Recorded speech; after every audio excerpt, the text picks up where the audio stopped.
Hi guys, thanks so much for watching. Speaking of, I'm Stephanie and I'm really excited because today we have Gervase Kolmos, creative mindset coach for moms, and also the founder of the Champagne Society.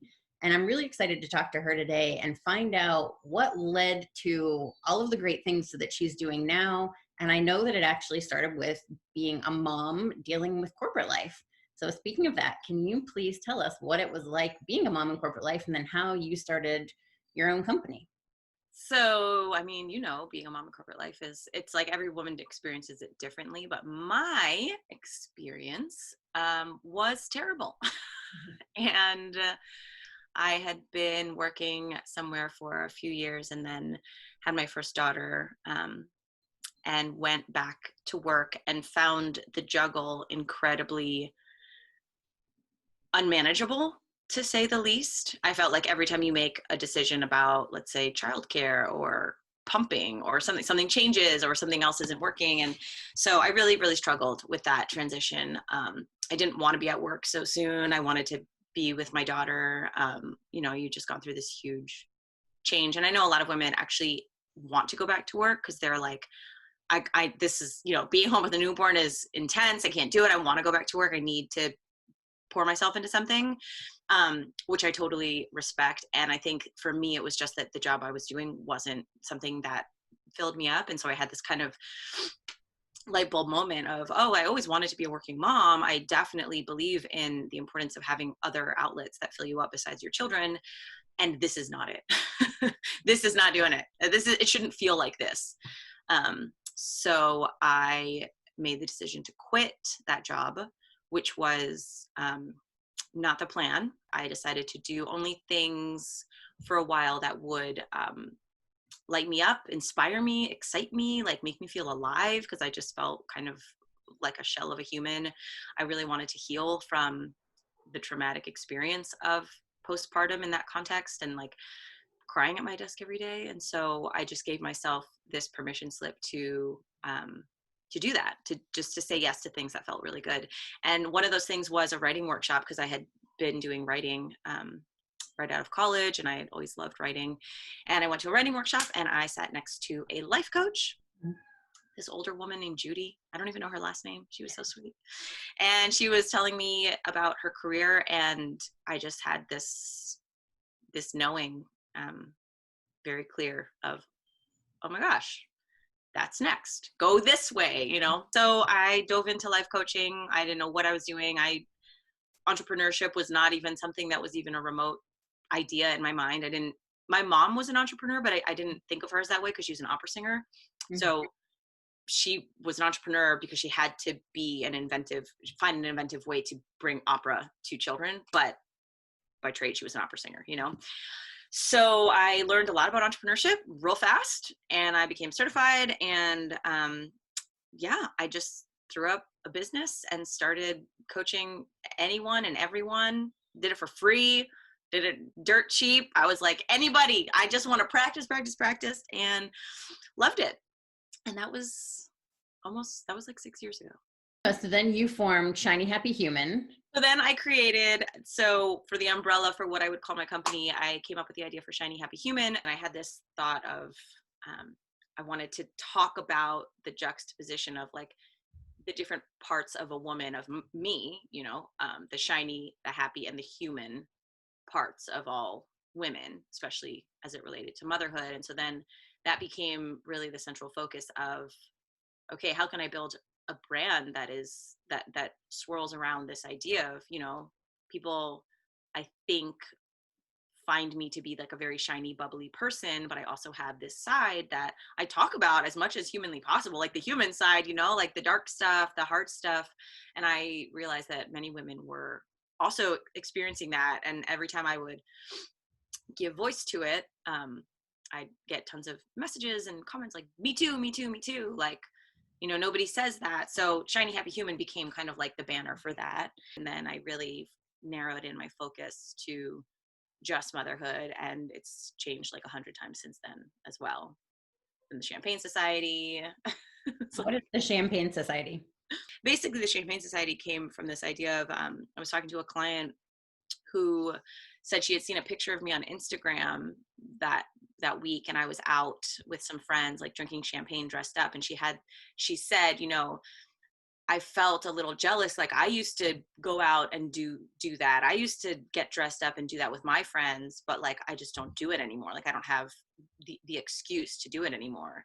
And I started thinking about that, and I was like, what? This is crazy. Like, moms especially need this outlet. They need a place that is like sacred for moms, but it also, I want it to be the hottest place in town. I don't want it to be like, oh, this is like the motherhood bubble and we're going to talk babies and like, where are your babies? I'm like, no, don't bring your babies. Like, we know you love your babies. They're everywhere you go. Like, we all have like altered our entire lives for our babies.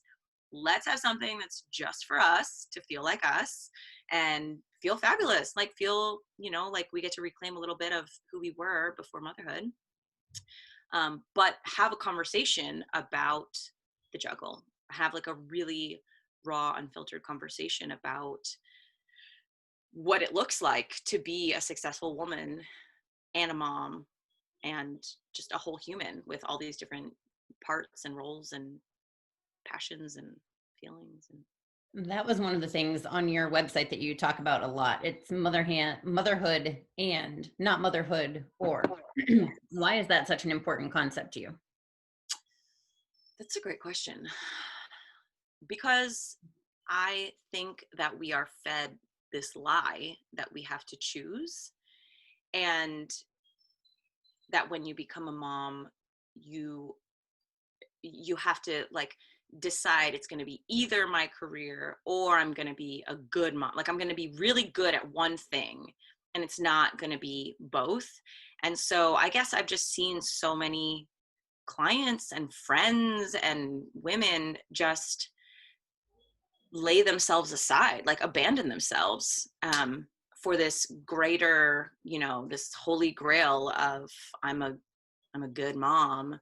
And watching that happen felt really sad for me, and not in a patronizing way, like in a, like you want to shake someone and be like, do you know who you are? Like, you are incredible. You are effing like, you know, Gervase Kolmos. Like, you're not just a mom. And saying that doesn't mean that you don't love being a mom.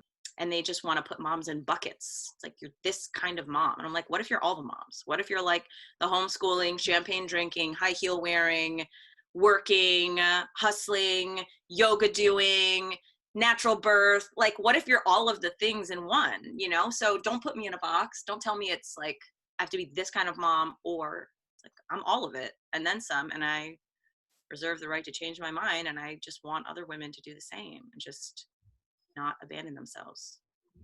What did you find with the difference between the three of your kids? What kind of a mom evolution have you had, or a working mom evolution have you had through that? They have been the greatest teachers. I mean, they are like my greatest catalyst for change.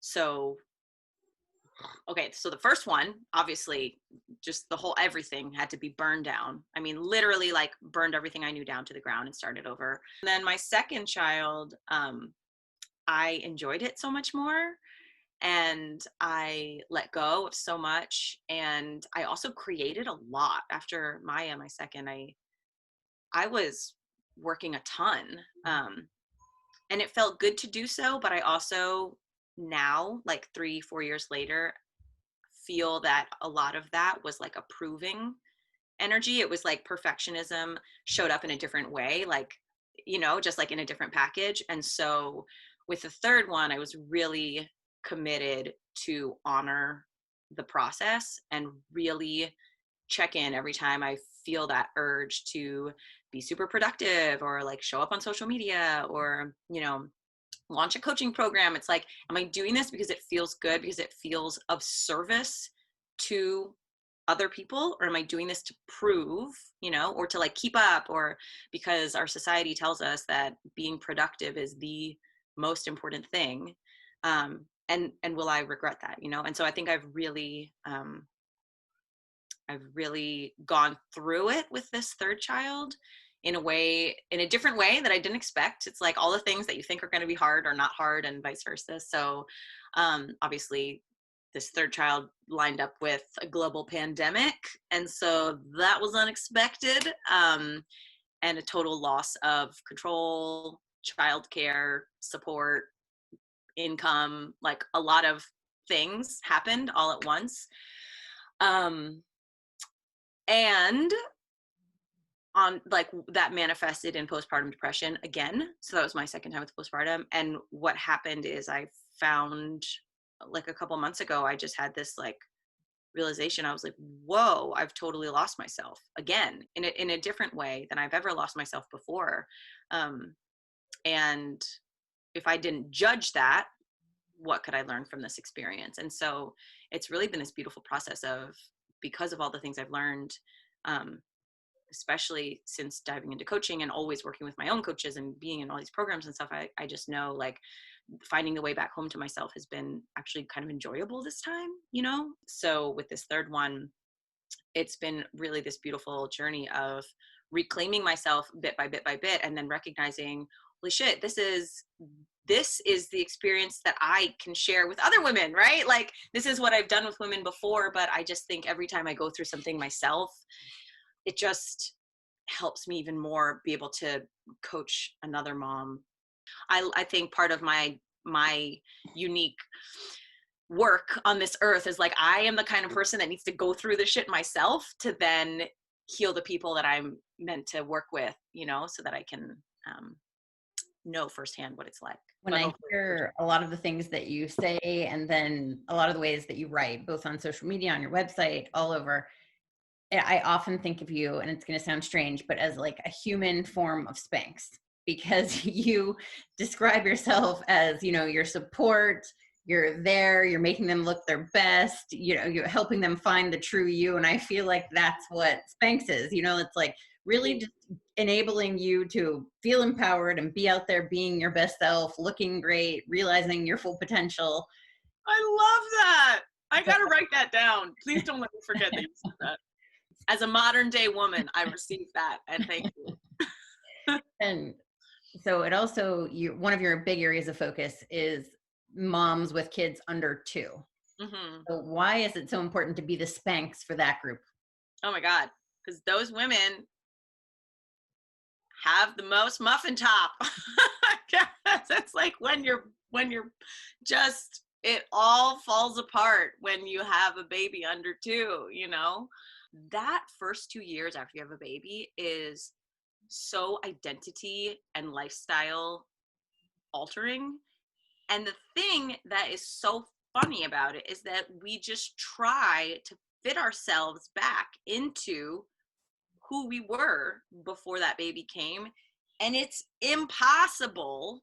The first 2 years after you have a baby, you're just so vulnerable, but also so malleable. Like you have so much potential, and you've just discovered like this well of resilience and strength. I just think it's this really unique time in a woman's life where she has that catalyst, like she can change on the inside if she is willing and hungry for it.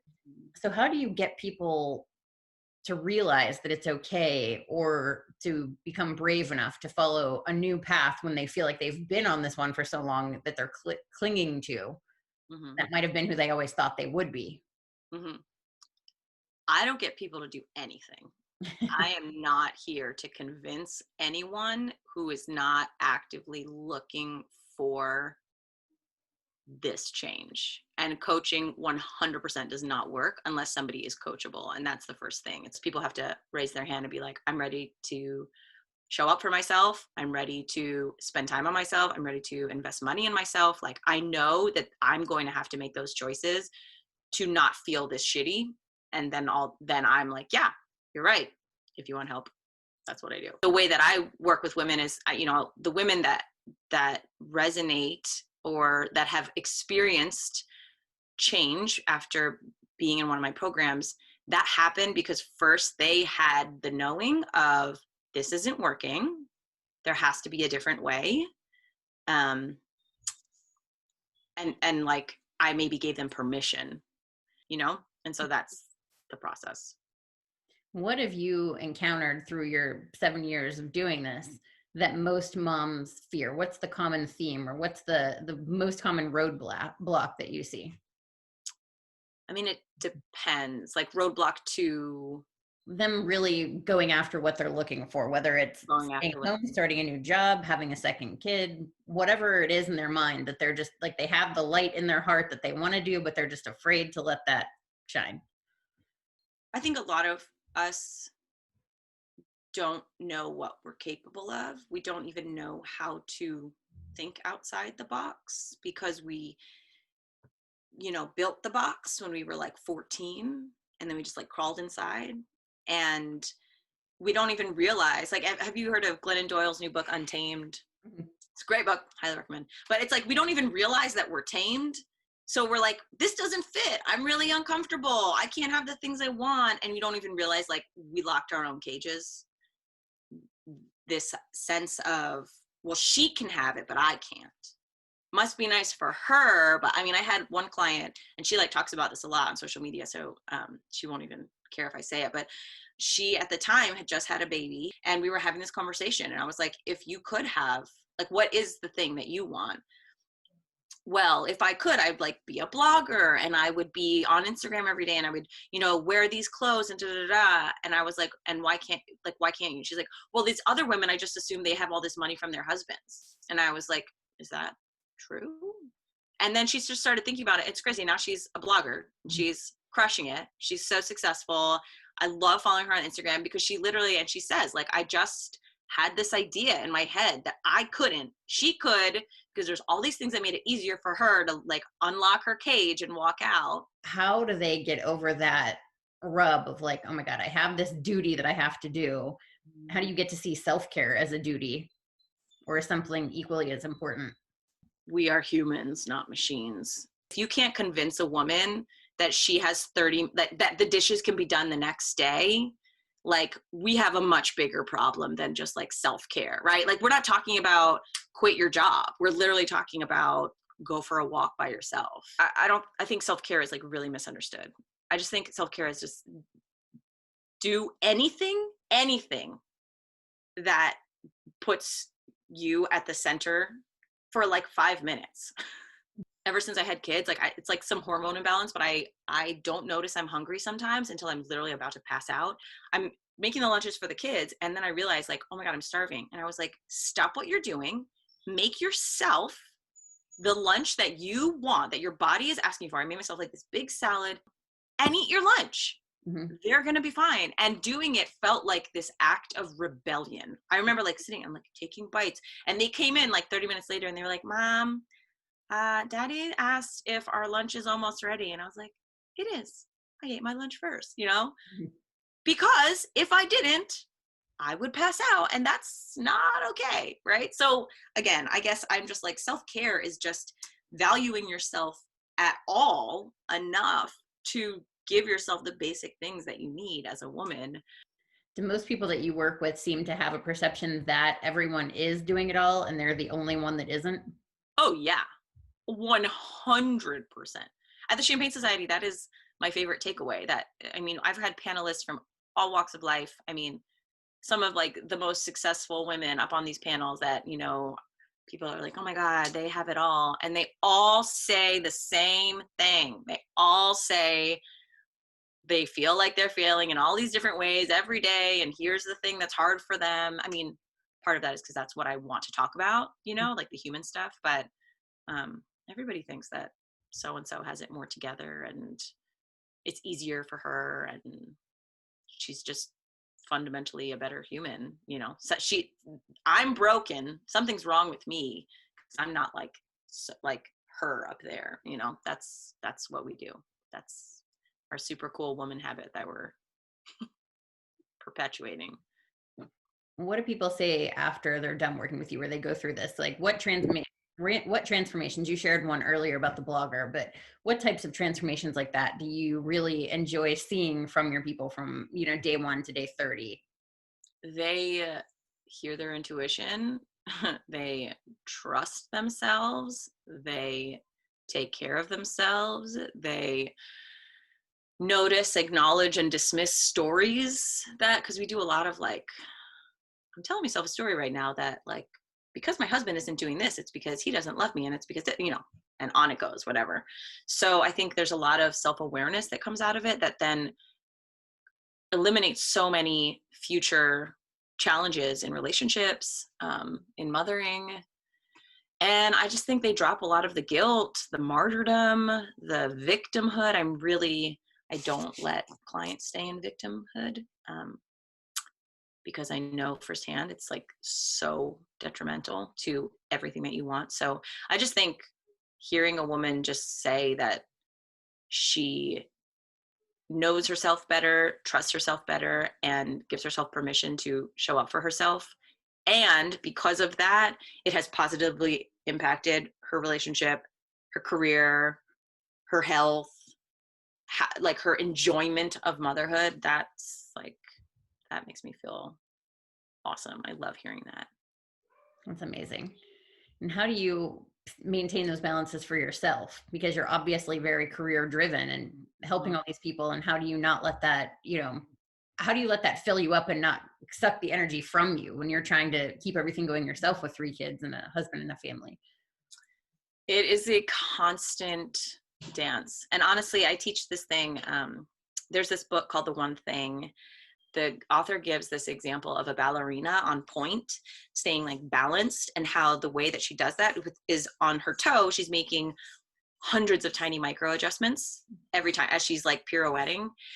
And I think about it all the time, because I think that we have this idea that balance is like, tree pose. And I think my experience of balance has been the pirouetting. It's like you're constantly in motion, and it is fast, and you're making decisions on the fly, and you're constantly pivoting, like tiny little pivots nonstop. And so for me, I'm very well aware every time I add a child, which this will be the last time I had a child, but especially before my second and before my third, I was like, this will change everything. Expect your life to be disrupted. I try something, and if it feels good, I do more of it. And if it feels bad, I do less of it. And if it's feeling like, oh, I'm close, I just constantly experiment until I feel like, okay, this is a good mix that will probably work for a while. And then I'm sure something will change again. And I expect that. And so it makes it easier to be flexible. So how can people work with you? How can they get in touch with you? What are your programs? Well, right now I'm doing the Reclaim You Accelerator, which is a 30-day program, which is all access to me for one-on-one private coaching for 30 days. And then we walk through the Reclaim You curriculum, which is like, I've run it multiple times, but I've revamped it from my own personal experience, which is like your identity, your health, your lifestyle, your relationships, your beliefs, etc. So that's the main way I'm wanting to work with women right now. So if you have a baby 2 and under, that's your jam. Well, thank you so much, Gervase, for being on the show. I love chatting with you and hearing about all the great ways that you're helping these moms. So thank you again. I appreciate your time. Thank you for having me. I'm so honored to be asked. Thank you, guys. Bye.